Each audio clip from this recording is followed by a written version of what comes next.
வணக்கம். இன்றைய பரபரப்பு செய்தி தொகுப்பை வழங்குவதற்காக நான் வைகரை வருணன்.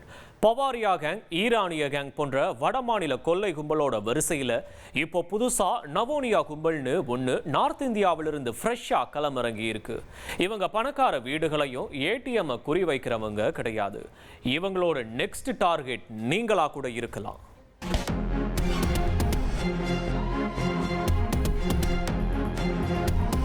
டாஸ்மாக் கடையின் கவுண்டர் முன்பு குடிமக்கள் கூட்டத்தோடு கூட்டமாக முட்டி மோதி கொண்டிருப்பதை போல இவர்கள் பேருந்து மற்றும் ரயில் நிலைய டிக்கெட் கவுண்டர்களின் வரிசையில் நிற்கும் பொதுமக்களை நாலாபுறத்திலிருந்தும் ரவுண்ட் அப் செய்து இடித்து தள்ளுவார்கள்.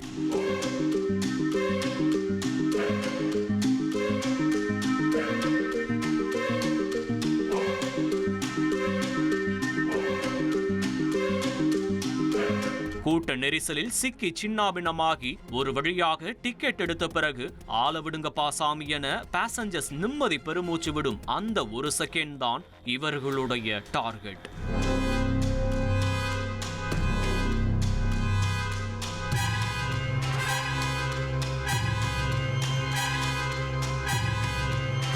கண் அசரும் அந்த நொடியில் பயணிகளின் பணத்தையோ அல்லது செல்போனையோ திருடிவிட்டு வந்த வேலை முடிந்துவிட்டது என ஹாயாக பறந்து விடுகிறார்கள்.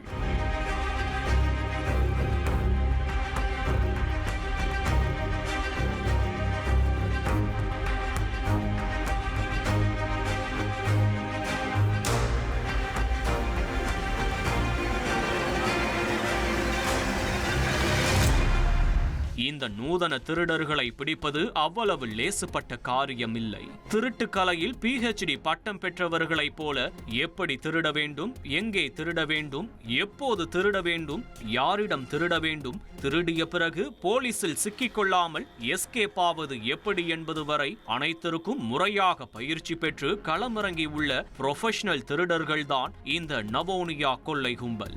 ஜார்க்கண்ட் மற்றும் மேற்கு வங்காளம் போன்ற வட மாநிலத்தை பூர்வீகமாக கொண்ட நவோனியா கேங்கின் நடமாட்டம் தற்போது சென்னையில் அதிகரித்திருப்பது காவல்துறையினரையே அதிர வைத்திருக்கிறது.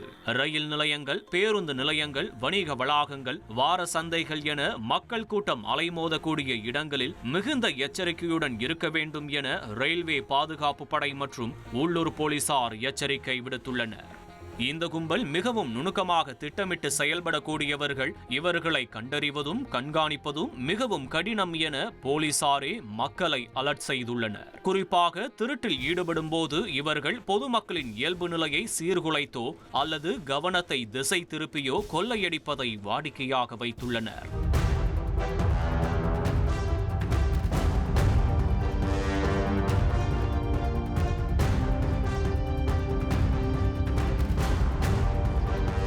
சிறிய கைக்குட்டை, துண்டு அல்லது செய்தித்தாள் போன்ற ஏதாவது ஒரு பொருட்களுக்குள் தங்களுடைய செயல்களை மறைத்து கைவரிசை காட்டுவதில் இவர்கள் கில்லாடிகளாம்.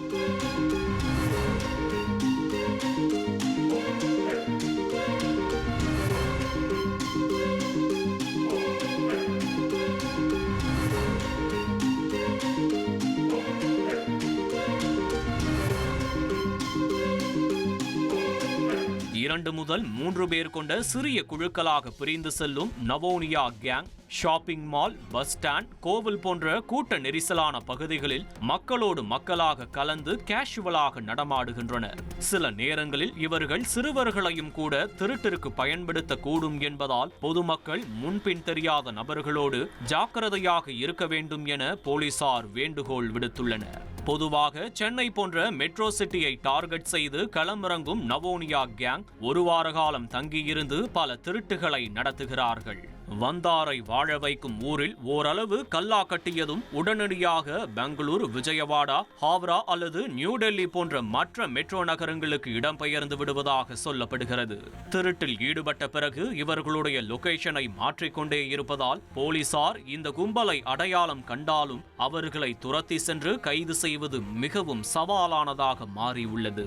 இந்த கும்பல் குறித்து போலீசார் தனிப்படை அமைத்து கண்காணித்து வரும் நிலையில் சென்னை மெரினா கடற்கரையில் முகாமிட்டிருந்த 4 நவோனியா கொள்ளையர்களை சுற்றி வளைத்து அதிரடியாக கைது செய்து விசாரித்து வருகின்றனர். அதில் ஒருவர் இன்னும் 18 வயதை கூட பூர்த்தி செய்யாத சிறுவன் என்பதும் கவனத்திற்குரியதாக மாறியுள்ளது. கடற்கரைக்கு வரக்கூடிய மக்களின் கவனத்தை திசை திருப்பி இந்த கும்பல் கொள்ளையடிக்க திட்டமிட்டிருந்ததாகவும் முதற்கட்ட விசாரணையில் தெரிய வந்துள்ளது. முழுமையான விசாரணைக்கு பிறகே இவர்களோடு மொத்தம் எத்தனை பேர் தமிழகத்திற்குள் நுழைந்துள்ளனர், அவர்கள் எந்தெந்த ஊர்களில் தற்போது முகாமிட்டு திருட்டில் ஈடுபட்டு வருகின்றனர் என்கின்ற கோணத்தில் தீவிர விசாரணையானது நடைபெற்று வருகிறது. இந்த கும்பல் கூட்டத்தில் ஒருவராக வலம் வந்து கொண்டிருப்பதால் பொதுமக்கள் உஷாராக இருக்க வேண்டும் என ரயில்வே பாதுகாப்பு படையினர், அரசு ரயில்வே போலீஸ் மற்றும் உள்ளூர் காவல்துறையினர் எச்சரிக்கை விடுத்துள்ளனர். தெருவில் ஜாலியா விளையாடிட்டு இருந்த சிறுவனை மாடு ஆக்ரோஷமா முட்டின காட்சி அதிர்ச்சியை ஏற்படுத்தி இருக்கு. ராமநாதபுரம் மாவட்டம் தொண்டி புதுப்பள்ளிவாசல் கிராமத்தில் உள்ள கடைத்தெருவில் விளையாடிக் கொண்டிருந்த 2 சிறுவர்களை மாடு முட்டி தூக்கி வீசும் வீடியோ இணையத்தில் வெளியாகி வைரலாகி வருகிறது.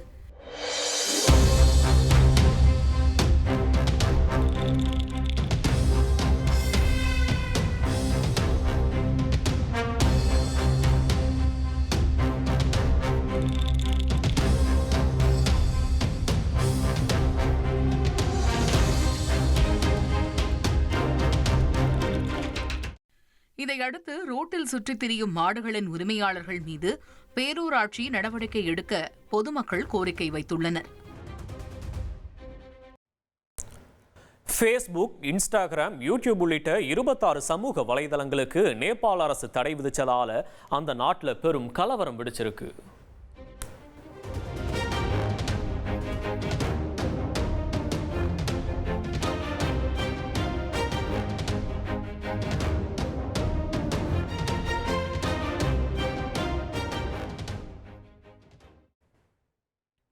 ஊரடங்கு உத்தரவு மீறி ஆயிரக்கணக்கான மக்கள் நாடாளுமன்றம் நோக்கி பேரணியா சென்றதால் பதற்றம் ஏற்பட்டுச்சு. போலீஸ் தடியடி நடத்தியும் தண்ணீரை பீச்சு அடித்தும் போராட்டத்தை ஒடுக்க முடியாம துப்பாக்கிச்சூடு நடத்தினதால 15க்கும் மேற்பட்டோர் உயிரிழந்திருக்காங்க. சுமார் 250க்கும் மேற்பட்டோர் காயமடைந்திருப்பதாகவும் தகவல் வெளியாகி இருக்கு.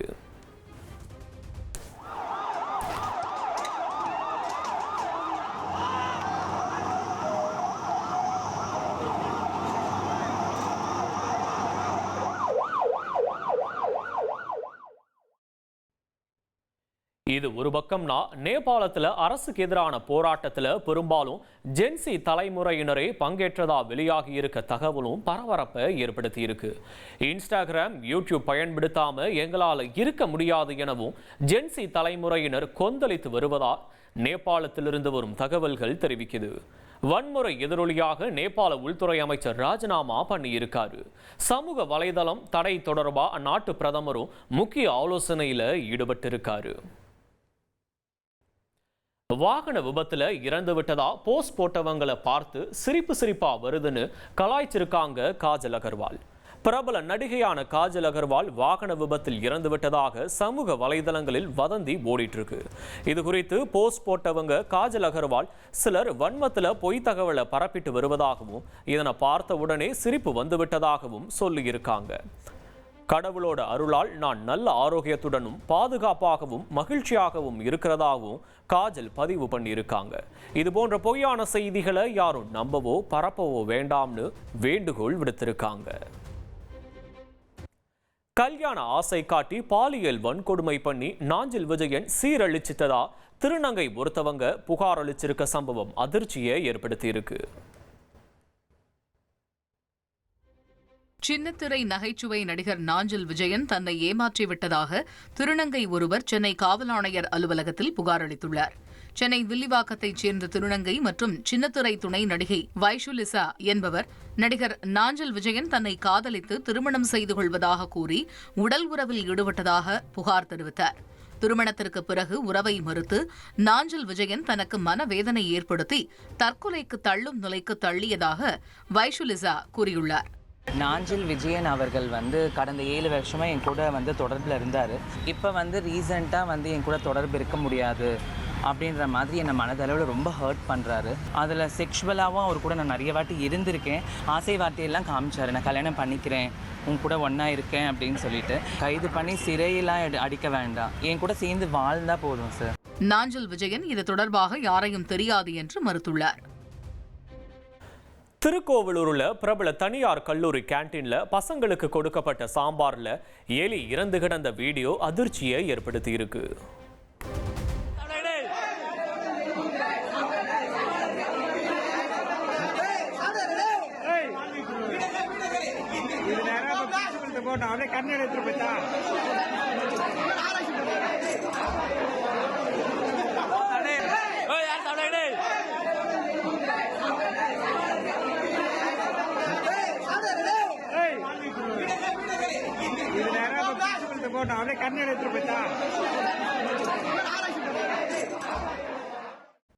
மாதம்பட்டி ரங்கராஜ் மீது அடுக்கடுக்கா புகார்களை முன் வச்சிட்டு வர fashion designer Joy Chrisilda police நடவடிக்கையை எடுக்கலன்னு கொதிச்செழுந்திருக்காங்க.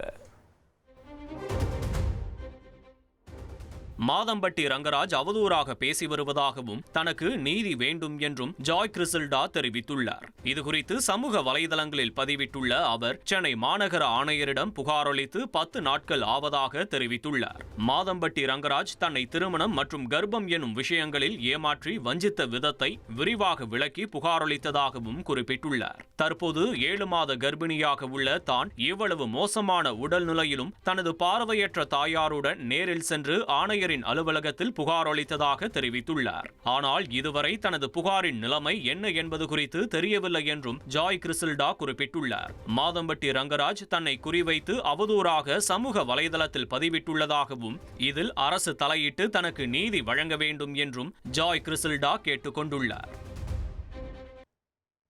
நாட்டு வெடிகுண்டு தயாரிக்கிறதே பெரும் தப்பு. இங்க ஒருத்தர் அதை தயாரிச்சு ரீல்ஸ்லாம் ஷேர் பண்ண போலீஸ் கிட்ட வசமா சிக்கி இருக்காரு.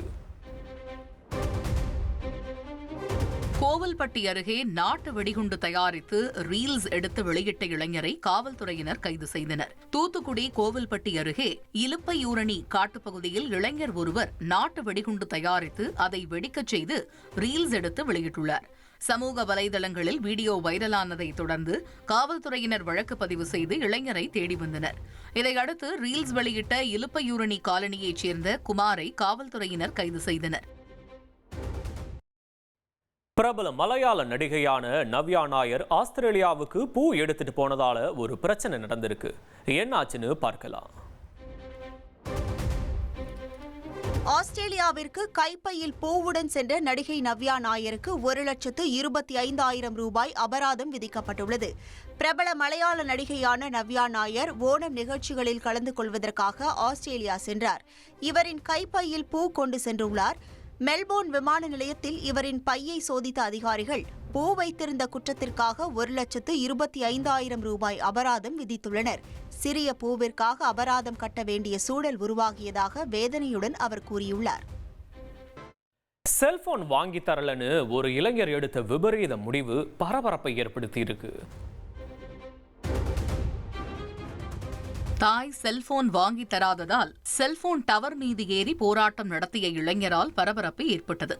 உத்தரப்பிரதேச மாநிலம் ஜான்பூரை அடுத்த அனாப்பூரைச் சேர்ந்த இளைஞர் ஒருவர் தனது தாய் செல்போன் வாங்கி தராததால் அப்பகுதியில் இருந்த செல்போன் டவர் மீது ஏறி போராட்டம் நடத்தினார். கீழே இறங்க வலியுறுத்தியும் அதனை பொருட்படுத்தாத நிலையில் இதுகுறித்து காவல்துறையினருக்கு தகவல் கொடுக்கப்பட்டது. இளைஞரிடம் பேச்சுவார்த்தை நடத்திய காவல்துறையினர் நீண்ட முயற்சிக்கு பின்னர் அவரை கீழே இறங்க வைத்தனர்.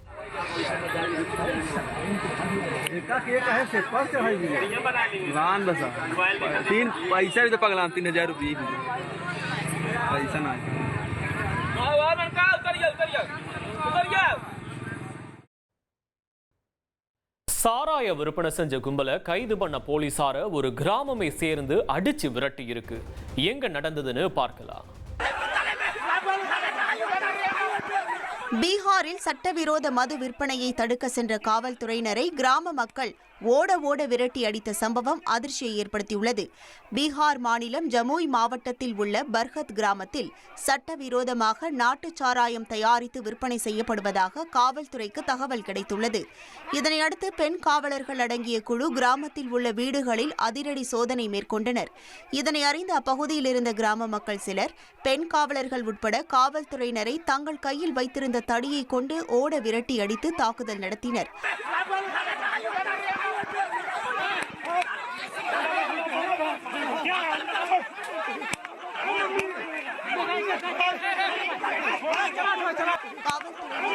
வாகனத்தையும் சேதப்படுத்திய அந்த கும்பல் அவர்களிடம் இருந்த துப்பாக்கிகளையும் பறிக்க முயன்றனர்.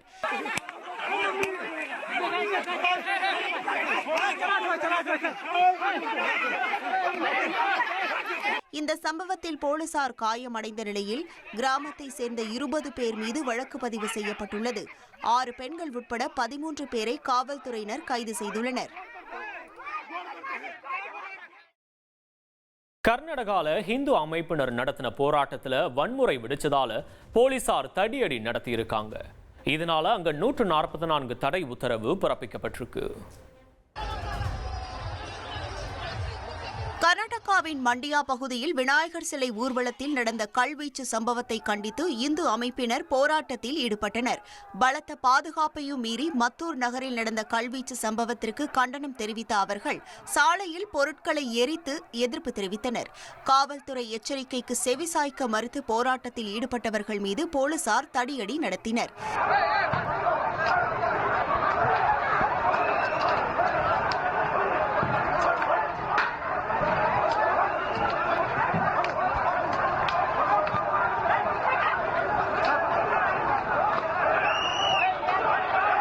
இதுகுறித்து விளக்கம் அளித்துள்ள கர்நாடகா உள்துறை அமைச்சர் சம்பவத்தில் தொடர்புடையவர்கள் கைது செய்யப்பட்டிருப்பதாகவும் பதற்றத்தை தணிக்க மத்தூர் ராம் ரஹீம் நகரில் 144 தடை உத்தரவு நடைமுறையில் இருப்பதாகவும் கூறினார்.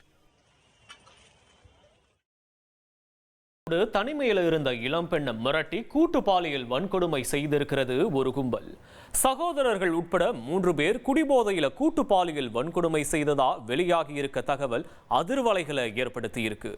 கிருஷ்ணகிரியில் இதே போன்றதொரு சம்பவம் ஏற்கனவே காவல்துறையினர் துப்பாக்கியால சுட்டுப்பிடித்து எச்சரித்திருந்தும் பாலியல் வேட்டை தொடருவது ஏன்? கடந்த பிப்ரவரி மாதம் கிருஷ்ணகிரி புதிய பேருந்து நிலையம் பின்புறம் இருந்த மலைப்பகுதியில் ஒரு காதல் ஜோடியை மிரட்டி அவர்களிடமிருந்து நகை, பணம் உள்ளிட்டவற்றை பறித்து கொண்ட போதை கும்பல் அந்த இளம் பெண்ணை கூட்டு பாலியல் வன்கொடுமை செய்தது ஒட்டுமொத்த தமிழகத்தையும் உலுக்கி போட்டது.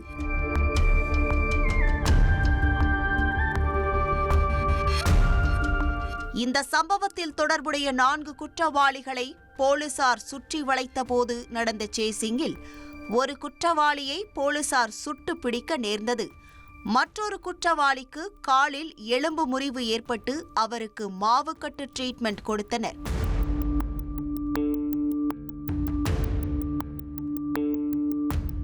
கிருஷ்ணகிரியில் நடந்த சம்பவம் போலவே ராணிப்பேட்டையிலும் ஒரு கூட்டு பாலியல் வன்கொடுமை நடந்திருப்பது அனைவரையும் அதிர்ச்சி அடைய வைத்திருக்கிறது.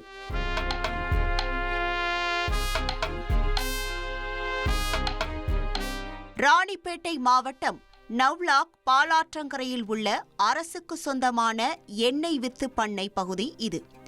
எப்போதும் ஆள் அரவமின்றி வெறிச்சோடி கிடக்கும் இந்த ரம்மியமான தென்னந்தோப்பில்தான் அந்த படுபயங்கர சம்பவமும் நடந்துள்ளது. சம்பவம் நடந்த அன்று இளம்பெண் ஒருவர் அவரது காதலனோடு இந்த தென்னந்தோப்பிற்கு வந்துள்ளார். இருவரும் இயற்கையை ரசித்தபடி ஒன்றாக அமர்ந்து பேசிக் கொண்டிருந்துள்ளனர். ஆனால் அவர்களுக்கு அந்த தென்னந்தோப்பிற்குள் வேறு சில நபர்களும் இருப்பது தெரிந்திருக்கவில்லை. காதலர்கள் இருவரையும் நோட்டமிட்ட ஒரு கும்பல் திடீரென அவர்களை சுற்றி வளைத்து மிரட்டியுள்ளனர்.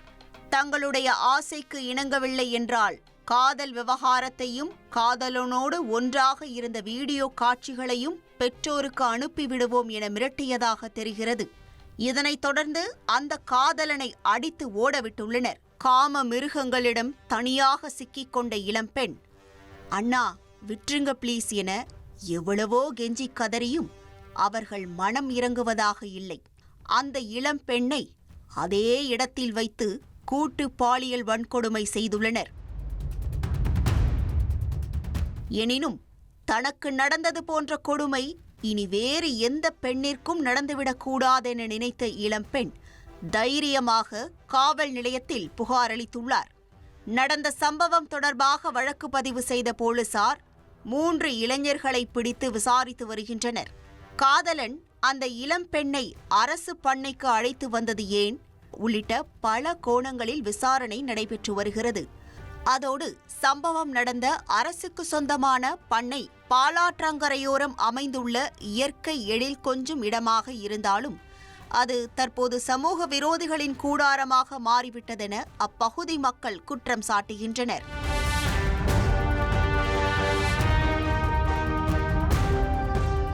அதிகாலை நேரம் முதல் நள்ளிரவு வரையிலும் விடிய விடிய அங்கு மது பிரியர்கள் ஆங்காங்கே அமர்ந்து மது அருந்திக் கொண்டிருப்பதாகவும் போலீசார் இந்த பகுதியில் ரோந்து பணியை தீவிரப்படுத்தி பொதுமக்களுக்கு பாதுகாப்பு வழங்கிட வேண்டும் என்றும் சமூக ஆர்வலர்கள் கோரிக்கை விடுத்துள்ளனர்.